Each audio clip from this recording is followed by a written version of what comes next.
Lincoln realized that things could go terribly wrong in our government.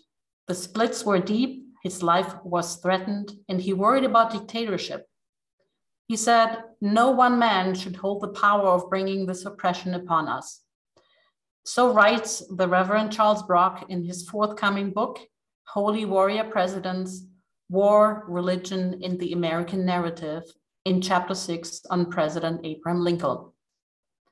Holy Warrior Presidents is the outstanding literary product of decades of dedication and hard work.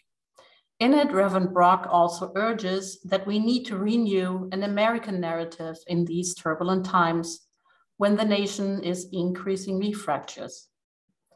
Hello and welcome to the Jefferson Educational Society's digital programming. I'm Angela Beaumont and I'm the Director of Operations at the Jefferson. With me today is my JES colleague, Ben Spagan. Joining us for this conversation is the man behind those writings on Lincoln and 15 other presidents, Reverend Charles Brock. An emeritus fellow, chaplain, and director of ministerial education at Mansfield College, Reverend Brock taught at Oxford University for 35 years. He serves as the director of the Institute on the American Dream at Penn State Behrend. Reverend Brock is acting minister of the First Unitarian Universalist Church of Girard in Pennsylvania. With the JES from the beginning, Reverend Brock is one of the think tank's founders.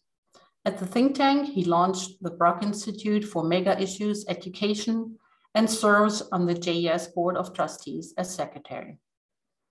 In this conversation, we'll catch up on some of Reverend Brock's Lincoln research and writings, as well as Lincoln's unifying leadership and its relevance for today.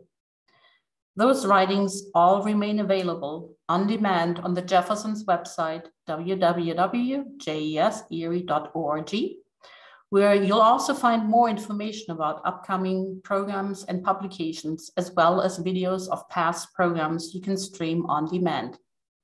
For more information on JES publications and programs, be sure to like us on Facebook and follow us on Twitter and Instagram, and subscribe to our YouTube channel. Reverend Brock, thank you for joining us for this conversation. Well, thank you, Angela. It's delightful to be here speaking from Florida and to snowy Erie. I hope the snow gets a little less for you guys and the sun gets a little more for us. We've had a fairly rainy time. So Lincoln, unifying leadership and how relevant he is for today. And the answer is he's very relevant. We face a terrible problem in the United States today that Lincoln faced as well.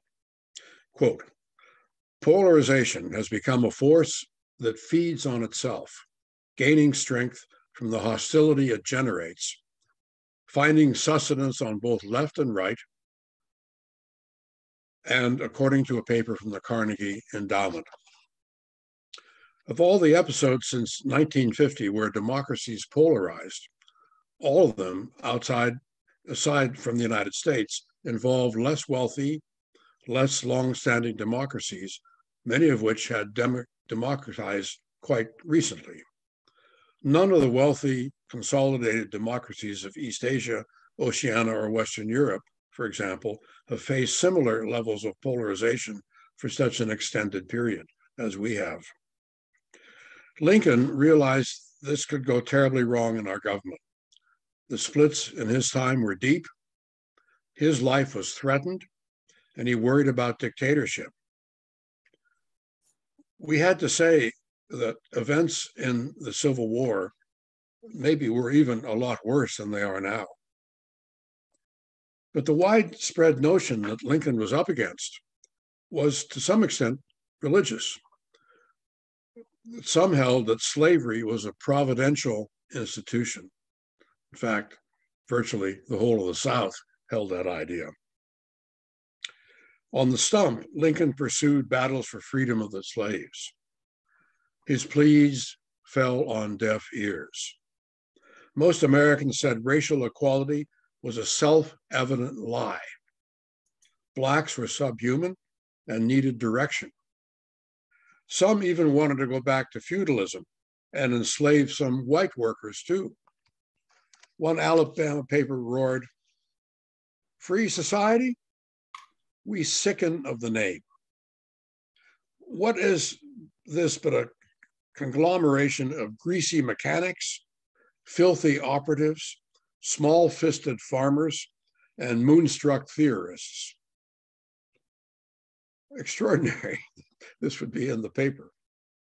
In 1857, the Supreme Court handed down the Dred Scott decision, probably the worst decision the court has ever made, and they've made a lot of bad ones.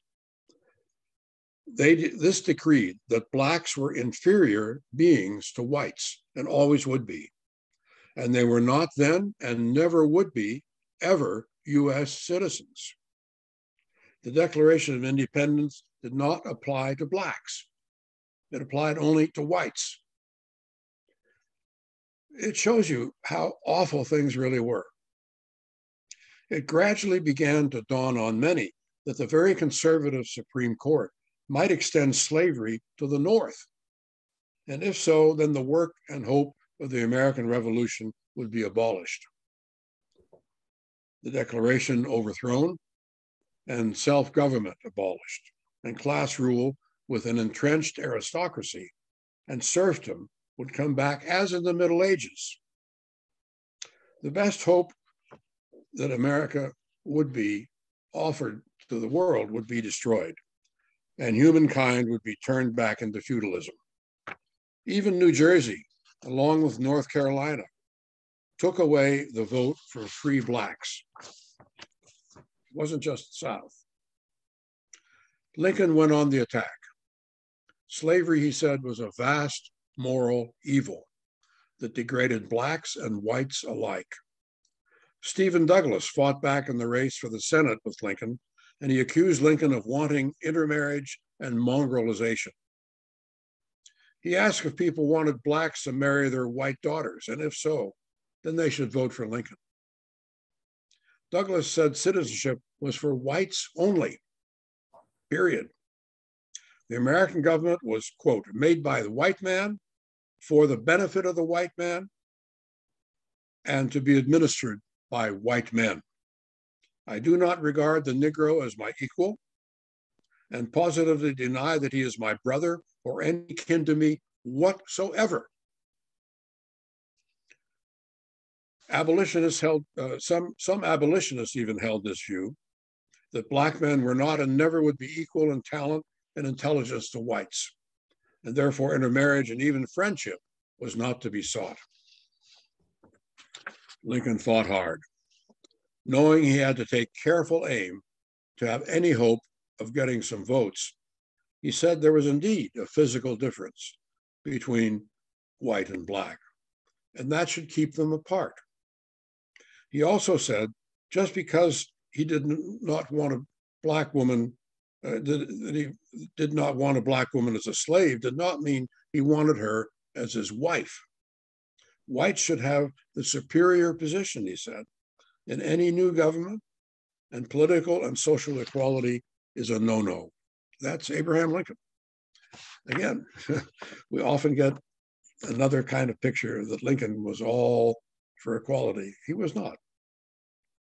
As Gary Wills, a very famous professor in America and a Lincoln specialist, as he has argued, Lincoln saw the Declaration of Independence as the important base for the American experiment, and the assertion that all are created equal and entitled to liberty and the pursuit of happiness. This was more important than the Constitution for Lincoln, Gary Wills claimed. But still, Lincoln had to win elections. He was from Illinois, not a particularly progressive state. To be labeled an abolitionist in central Illinois in his time would have been a political disaster. He wouldn't have had any votes. So Lincoln continued to insist that blacks had the right to liberty, equality of opportunity, and the fruits of their own work. But he also said equality was not in all things, such as color, size, intellect, moral development, or socializing. In Congress and elsewhere, many abolitionists were furious with Lincoln for not moving fast enough. But politics, as it's been said, is the art of the possible. and Lincoln realized that slavery was protected in the Constitution. So there would have to be amendments to change all that. He even wanted to compensate slave owners when their slaves were freed. He persuaded himself that if slavery were confined to the South, time would somehow solve the problem and it would eventually die out, as it did in other countries. He said, however, that the Declaration of Independence was the white man's Charter of Liberty. He realized it did not include blacks. The Emancipation Proclamation only designated freedom in the areas of rebellion, and slavery remained intact in the loyal border states, including Lincoln's own Kentucky, where he was born. Lincoln stressed that Thomas Jefferson, in his own words about equality, realized it was not possible to curtail slavery in his day. What he designed was an ideal, a maxim for a free society that he worked toward over the years. Again, to emphasize, Gary Wills points out, Lincoln said the Declaration, over and against the Constitution, was used to develop theories of equality. The Constitution being really a very bad document when it came to race relations. To some extent, that's still the case. In the Lincoln-Douglas debates of July 10th, 1858, Lincoln explained how perfection in this life is not possible in religion or in politics, and referred to the equality idea in the Bible, say in the Sermon on the Mount, as well as the Declaration of Independence. He said, "My friend Douglas has said to me that I'm a poor hand to quote scripture. I will try it again, however. It is said in one of the admonitions of the Lord, 'As your Father in heaven is perfect, be ye also perfect.' The Savior, I suppose," Lincoln said, "did not expect any human creature could be perfect as the Father in heaven. He set that up as a standard. And he who did most toward reaching that standard attained the highest degree of moral perfection.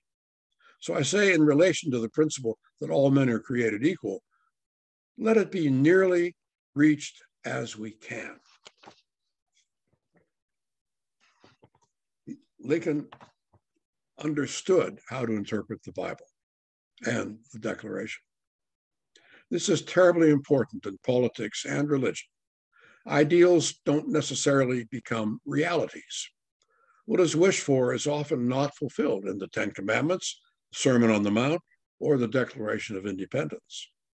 But it doesn't take away from the importance of stating their principles so that there are ideals to follow, even though we cannot live up to those ideals, except perhaps in the best of times.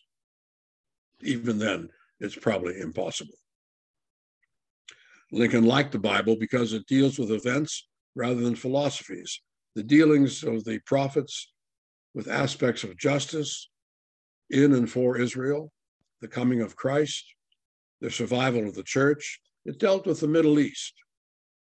It could be expanded to include the whole human race in its scope.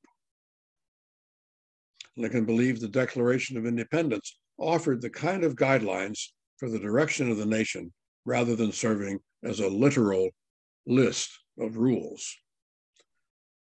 And as I said, someday the ending of slavery would come to pass. For the moment, let it be as nearly reached as we can. And that is how Lincoln used the principle of what the New Testament scholars call quality and direction, rather than literal commands to express the faith for ethics and for action.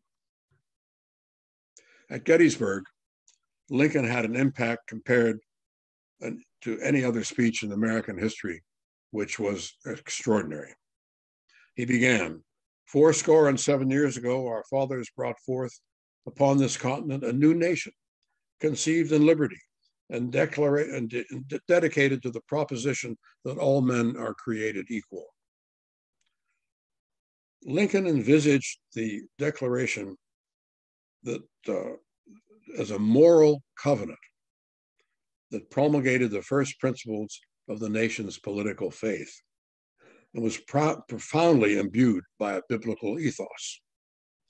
Of course, not all grasped that Lincoln referred to slavery, but they thought he spoke about white man's liberty. Why would he be speaking about the lesser blacks anyway, they said. In fact, they thought maybe he hadn't finished, or maybe he had something more to say when he ended it. The final sentence picked up the born-again nation idea and a ringing belief in democracy, that this nation under God shall have a new birth of freedom, the government of the people, by the people, and for the people shall not perish from the earth. Oh, had he finished? Oh, really? Oh, it's time to go home. Oh, okay. Lincoln came to believe in a political mysticism. That is, God ordained the substantial events, and he believed that he was called to be an instrument of God, carrying out God's will. He agreed with the founders that America held a great promise to all the people of the world to command the struggle of the Civil War that was similar to 1776. Lincoln's doctrine of necessity could be called determinism, which has similarities to some interpretations of predestination in the Presbyterian tradition. Lincoln was a Presbyterian. This states that God has ordained the course of individuals and the universe, as well as political outcomes. There are variations on this, and some allow for human agency, but Lincoln did not hold a strict interpretation of the doctrine unswervingly, as he understood that somehow human responsibility had to be accounted for. Lincoln saw this in America's actions during the war in a broad theological, political manner, and stressed the providential nature of his belief. In a letter to Eliza Gurney, he said this: "I've desired that all my works and acts may be according to his will, that it might be so. I've sought his aid." That's God he's talking about. "And if after endeavoring to do my best in the light of which he affords me, I find my efforts fail, I must believe for some purpose unknown to me that he wills it otherwise. We must believe that he permits the Civil War for some wise purpose of his own, mysterious and unknown to us." Lincoln saw this divine mystery behind national and political events, and it was not always predictable by politicians or theologians. At the time, Ralph Waldo Emerson wrote this: "The extreme moderation with which the president advanced his design, we are beginning to think that he must have underestimated the capacity and virtue which divine providence has made an instrument of benefit so vast. He is permitted to do more for America than any other American man." So Emerson was not in the Calvinist predestination camp, but he was beginning to understand the depths of not only Lincoln's theology, but also the heights of providential theology. Lincoln put the war in context of God's redemptive power for the world, the American mission of spreading freedom and democracy, and the calling of Americans to participate in that process. Just an aside, you don't hear this from many Lincoln scholars these days, but the text is perfectly clear. Lincoln never assumed that God was unambiguously on the North side, unlike Julia Ward Howe's famous battle hymn of the Republic. But Lincoln's concern was whether he was on God's side. Some agreed with Reverend Henry Ward Beecher, who said, "I charge the whole guilt of the war upon the leaders of the South." Lincoln disagreed fundamentally with that idea, seeing both North and South at fault.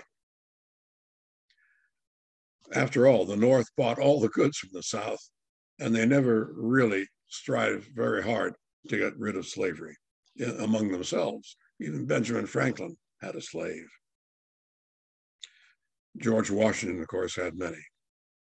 Hating slavery, nonetheless, Lincoln tolerated until 1864, when he pressed for the Emancipation Amendment to the Constitution, and had been willing to continue it indefinitely, hoping for gradual change if its continuance would preserve the Union. But he believed that he was also implicated in God's punishment for slavery. No doubt Lincoln would have preferred Jefferson's original draft of the Declaration of Independence that charged George III with waging a cruel war upon human nature itself, violating his most sacred right and liberty in persons of a distant people who never offended him, pushing these into slavery in another hemisphere to incur a miserable death in their transportation thither. In other words, Jefferson's original declaration included the charge of slavery against George III, but the Southern delegations insisted these words be hacked out. For the sake of unity against Britain, the Northern colonies agreed. So blame the North too. Later in 1789, the Constitution never did mention slavery. In the second inaugural, Lincoln's most important speech, and perhaps the most interesting speech ever made in the United States, he used his final paragraph for a plea for reconciliation and unity.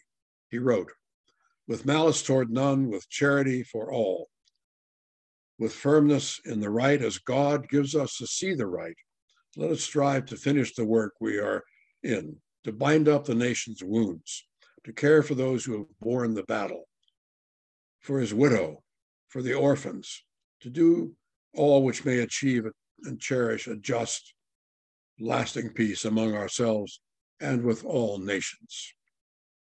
You don't hear language like that at the moment. Lincoln offers that language to us even today. The peace was not expected by many Northerners who had hoped for severe retaliation and retribution, and not agreed to the Southerners.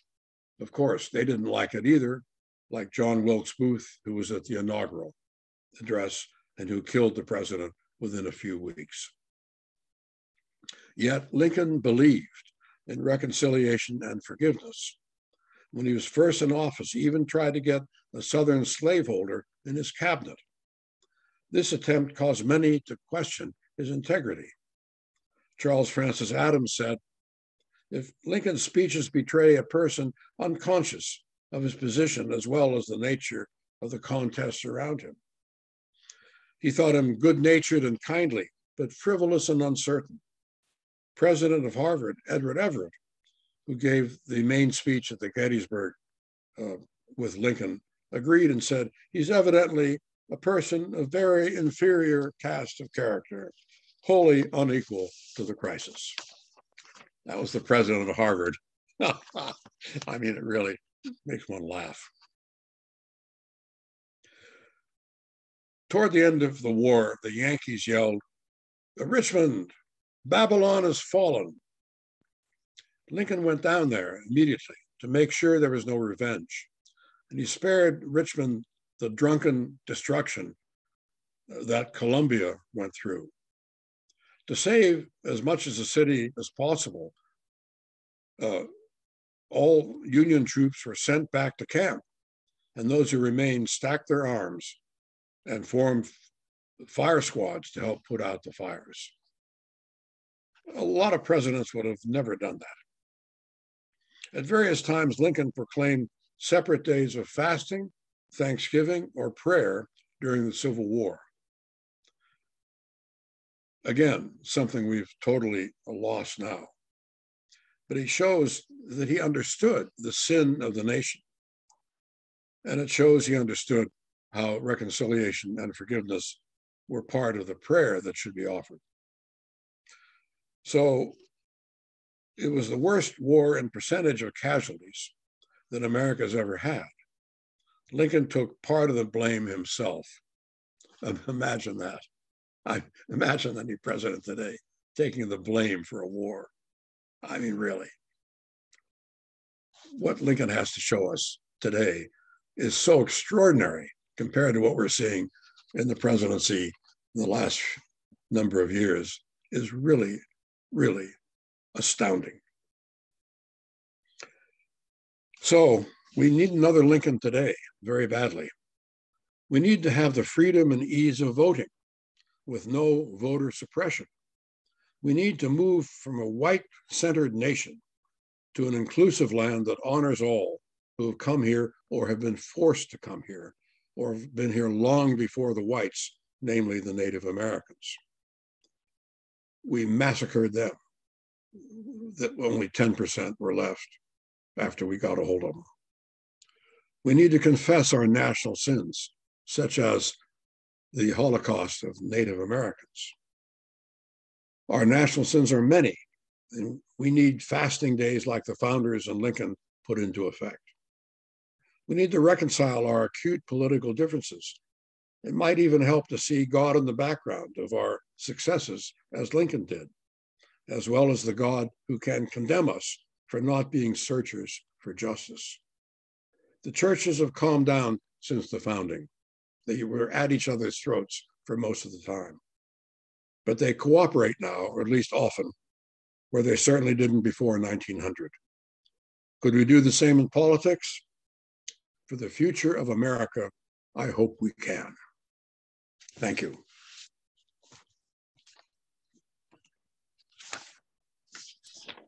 Thank you, Charles. This was really an exquisite examination, excursion, taking us back into the times when President Lincoln was in charge. I think his messages carry on, his philosophy carries on. Maybe we need to really bring back the fasting and repentance times that we do maybe privately, or if you you want to do something for yourself mentally. What would you tell a Lincoln from your today's point of view when he was in these like when he was under pressure shortly before he got elected? He was certainly he knew he needed those votes, but what would you tell him now? Would you tell him, like, be stronger, more forceful? Do you think it was the right way of going forward when he was in these election years? Yeah, I mean, he was a gradualist, and that I think is terribly important. We can't change the world overnight. We cannot change America overnight. That's just impossible. No nation has ever done that. And so the gradual approach has to be taken, particularly if you're going to be elected. You can't just walk so far ahead of the people that they don't understand what you're doing or totally disagree with what you're doing. Lincoln had to face that. Every politician has to face that. And we condemn them for it. And we shouldn't. That's the way life is. We need a gradual approach. But the importance of the Declaration, of the Sermon on the Mount, the Ten Commandments, and so on, the importance is, as Lincoln saw, that we have an ideal out there that we can reach toward, even though we may never get there. That's the really crucial point about religion and about politics. So, Charles, if I could follow up on one of the things that you talked about that stood out to me is Lincoln's determinism and his Presbyterian background. And because one of the things I find fascinating is even the Lincoln Center has a little chart of his failures and his successes. And the last failure that they note is that he loses the midterm election in 1858. He does not win the Senate race, and he loses. Can you talk about the impact on that? Because in that letter to Eliza Gurney, it's so interesting when he talks about if his failures, if he has failures, then he's seeing a bigger vision of God, that must be God's plan. What was the impact of the loss of the election of 1858 on Lincoln, and then shaping him moving into the election of 1860 for US president, of course, which he wins? Yeah, I think, he would have said in today's jargon, you win some, you lose some. And he never expected to win everything. He didn't really expect to win the presidency. Interestingly enough, he won a seat in Congress, but lost it in the next election, though he did agree to shift it to somebody else. So it's not really so much of a loss in Congress. But he stood up in Congress and condemned President Polk for trying to take over Mexico. Now, that completed the American manifest destiny of going from sea to sea. But Lincoln thought it was a terrible idea to take New Mexico, Arizona, and California by war against Mexico. He thought it was a dreadful idea. Where does he get the right to do that? Lincoln said. And of course, Polk said, well, pay no attention to him. He's just a simple congressman from Illinois, not even educated, and so on. So Lincoln then went back to Illinois, and these debates with Stephen Douglas, of course, were terribly important, and had a wide variety of people going to those debates. And Lincoln shone. He really outshone Stephen Douglas, even though Douglas was a senator at the time. And the little giant, they called him. Lincoln was what, 6'6", and Douglas was about 4'6". It must have been a Mutt and Jeff show. It must have been really something to see it. But Lincoln won the arguments, and with reasoning, with gentleness, with compromise, he won those arguments.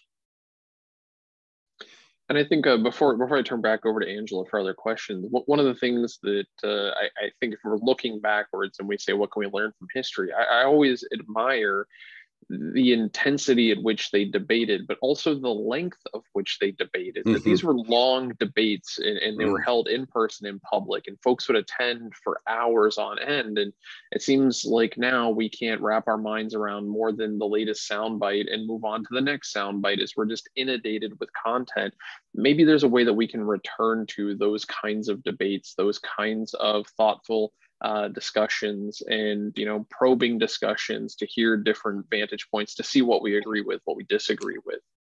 Right. I think we have to turn off our television sets, because that's where we're inundated with soundbite, and unless you want to watch C-SPAN, but that's the only station that gives any depth to what the arguments are going. The rest of them, it's all pre-digested stuff that we get. And it's sad for the United States that we cannot live except on the pablum that the networks push out. Even worse, of course, is Facebook, my God, where you get all kinds of false information and no way to really check up on it. I have a question for you, because you wrote about 16 presidents in your book. Did you find other presidents later, after Abraham Lincoln, that look back into Lincoln's leadership style and his notion of unification and reconciliation, and try to continue the work of Lincoln? And could you name, hopefully, at least one president who was successful doing so? Oh yeah, Woodrow Wilson was a great follower of Lincoln and really tried hard, though unsuccessfully, to work out a European peace with the 14 points that he drew up. And then he couldn't get Congress to accept it. Wilson was a Southerner, a segregationist, one of the worst of the racists, really. But his European attempts at reconciliation were really quite profound. And he certainly referred to Lincoln all the time. Most presidents refer to Lincoln. They really see in him the most sterling example of what a president can do with a crisis. And so all the presidents I've looked at all had war to deal with. In other words, an American crisis. After Lincoln, they all referred to him. He was always the hero. And I think that the Washington Mall is really quite correct to put him in the temple there, overlooking the mall. And really, it's a more important, more impressive than Washington Monument, though Washington was perhaps just as important as Lincoln.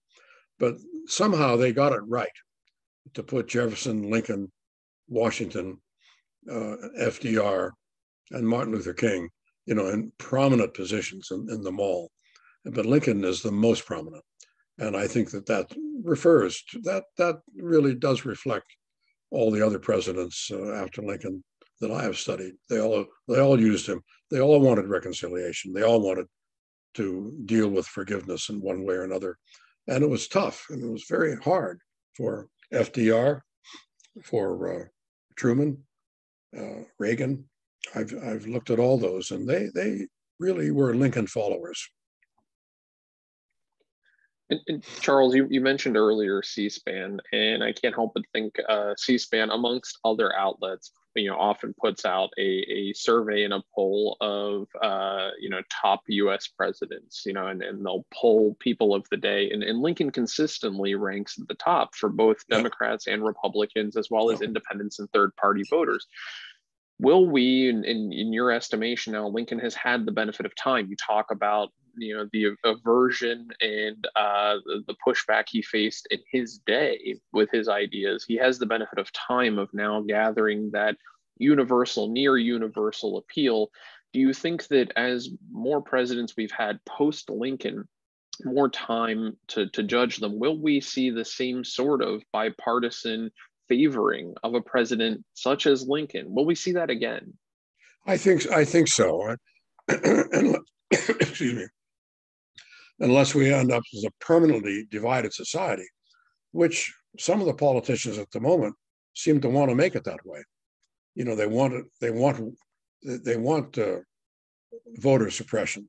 They want to keep the minority whites in charge, et cetera, let alone casting doubt on even things like, nobody's going to say that they're for slavery, but on the other hand, the way that blacks have been treated in the last 100 years has been just absolutely appalling. My God, who can say that America has been a fair and just society? We have not been a fair and just society. That's why we need these presidents, and we need accounts of the presidents to show how they have tried to follow Lincoln on reconciliation and forgiveness, which is a basic Jewish, Christian, Muslim idea as well. So there's a lot of background to celebrating Lincoln and to using his ideas. And I think, we're starting to understand FDR a lot better, and Truman, and JFK, and Jimmy Carter. Jimmy Carter is starting to come up the scale, thank God, because he really did a lot of good stuff. And Reagan, was all for, the guy who I never thought would try to go for reconciliation managed it with Russia. And then Nixon managed it with China. These are tremendous things that they were able to do. And that they need to be celebrated. We need to keep that in the forefront. And if our history teaching doesn't do it, then we're going to fail terribly.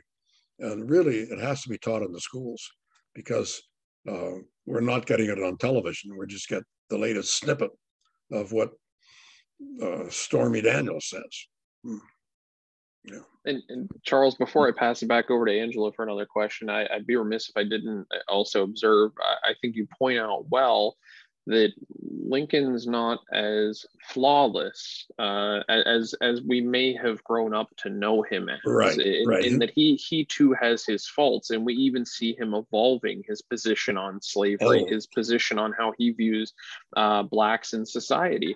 And I think that's an equally important part of the teaching, right, is not to over mythologize these leaders and make them deities in and of themselves, that they too come with all their faults and flaws. That's terribly, terribly important. And I have a footnote here that I wanted to read, but I'll read it now, just to show how bad he could be at times. He said in one meeting at the White House that with 14 different chiefs of Indian tribes, he told them that the world was round and they should become less warlike and be more like white people. Ha, ha, ha. I mean, really, that's just plain stupid. And that was Lincoln. Become more like white people, for God's sake. All we did was kill people, essentially. When it came to conflict, we just killed them off. And then to become more like white people and have less conflict, let alone saying the world is round. This was pathetic. And he did make statements like that. And he never really believed in full equality, as I said. He never believed in full equality with blacks. He said there'll always be a lesser people. They're less intelligent. We can't expect anything else. And he and Jefferson and Madison wanted to send them off to Africa, get them out of the United States. And there was a country in Africa, what's the name of that? Liberia, formed for the taking of American slaves. A lot of them did go, but they found out, of course, that after generations of being in America, they couldn't understand the language. They couldn't get on with other people there. I mean, it was an impossible thing.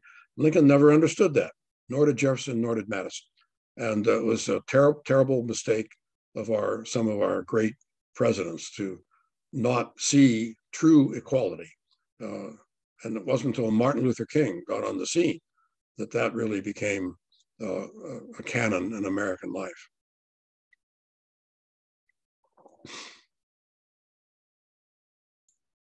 Well, since Lincoln's birthday is on Saturday, I want to end on maybe a positive note.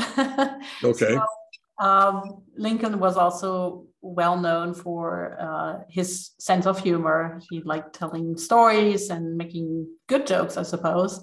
And if someone like with his leadership skills and his talent for humor and telling stories, would you agree? And maybe you can have another example from your president book, that having a good sense of humor is a way to build bridges, to reconcile, to bring like parties together that have been estranged, like now. What's the meaning of humor from studying Lincoln and other presidents? Yeah, it's very important, and glad you raised it. Lincoln was extremely funny, there's no doubt about it. And he loved jokes about himself as well.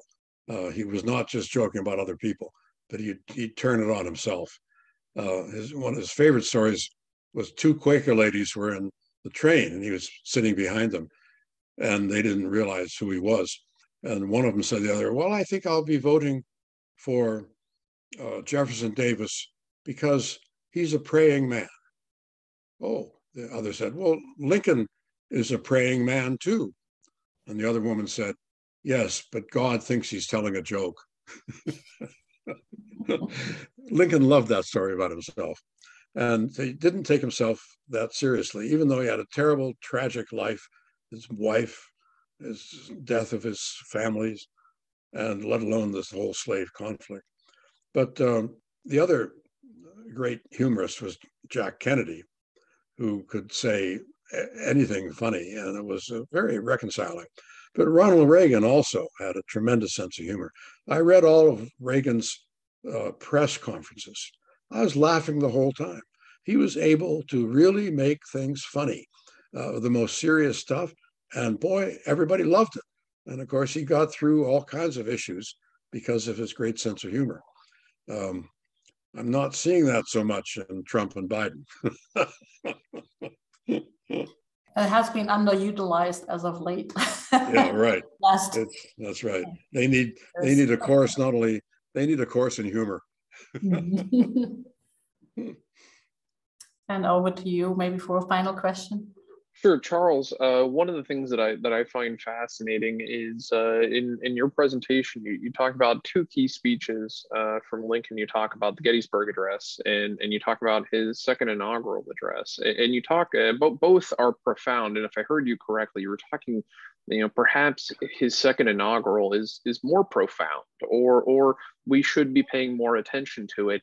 And I can't help but think that history has really grabbed a hold of the Gettysburg Address and not so much the second inaugural address. Is there a reason, because you talk about how they're received in his time, both mixed, but clearly history has favored the Gettysburg Address, popular history.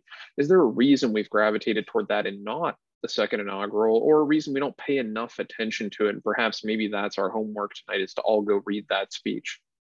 That'd be a good idea. I think there are two reasons. The first is that it's quite religious. And the whole thing depends on a belief in providence, which is now virtually gone. in the United States. So they look at it and they think, you know, this is really ancient history. Just don't believe in that anymore. And so there's a kind of warp there that people don't grasp. The second is it's complicated. You know, you have to read it line by line, and you can't dramatize it very easily. You got to read the thing. It's only 4 paragraphs long, the second inaugural, and it's almost as short as the Gettysburg Address. But it is complex, and you have to look at it almost word by word. But it's really worth the struggle. And certainly, other people have said it's the most important speech in American history, and I tend to agree with that. But boy, it's you got to spend some time on it. One last question, then I'm good. How many books are on Lincoln? Counted them Well, once. I did look that up. It's second to Jesus. You know, there's about 50,000 books in print on Jesus. Lincoln has about 35,000 in print that you can still get a hold of. That's way beyond anybody else in the world. So that's truly amazing. Yeah, he was very impressive. Very impressive. Hard to understand. And he changed his mind, you know, over time. And a lot of people don't like that, but what the hell? You know, you'll grow and change your mind. You don't just keep the same beliefs the whole time. You move on. And that's what Lincoln did. He moved on. And it's complicated and it's frustrating sometimes, but it's wonderful. Yeah, and just a quote here, Michael Gorbachev told Erich Honecker, you know, East Germany state leader, shortly before the wall of Berlin fell in '89, he told him, those who are late will be punished by life itself. And I think Lincoln must have known this without knowing the quote, but he changed, he adapted to go with the time and to overcome these, you know, or to balance out maybe the furious abolitionist and the eternal yesterday folks. So it's interesting you mentioned Gorbachev. There's many Lincoln-esque things about Gorbachev, the seeking to bring the country together, not to rely on military force, the idea of forgiveness, the idea of reconciliation. Gorbachev had those things, and we don't necessarily appreciate it. But compared to what we have now in Putin, my God, what a difference between those two leaders. And the same with Lincoln. Some of our presidents have fallen so far short of what Lincoln was trying to do with forgiveness and reconciliation. Instead, they just ratchet up the whole game and make it tougher and tougher to be an American. So thanks for that. And just like the many books that have been written on Lincoln, we could go on for many, many more hours speaking on Lincoln. But I think today has been a great program with you. Just want to thank you for your insights and your research and your also your wisdom that you gained from studying these presidents and Lincoln in particularly. Well, thank you very much. And let's raise a toast tonight to Lincoln's birthday. That's coming up. I will certainly do that. Okay. Yeah. So thank you, Reverend Brock. Thank you. Of the Brock Institute for Mega Issues at the Jefferson for taking the time today to join us for a conversation, a very enriching conversation. Thank you to all of you watching and listening along at home. Thank you for tuning in. If you want to read up on Reverend Charles Brock's publications, please head over to our website, jse.org, where you find his publications, writings, reports, and essays from all of our authors. And be sure to like us on Facebook and follow us on Twitter and Instagram, and subscribe to our YouTube channel. And thank you, Ben. Thank you again, Reverend Brock. For the Jefferson Education Society, I'm Angela Beaumont. Be safe, be sound, and thanks for listening and learning with us.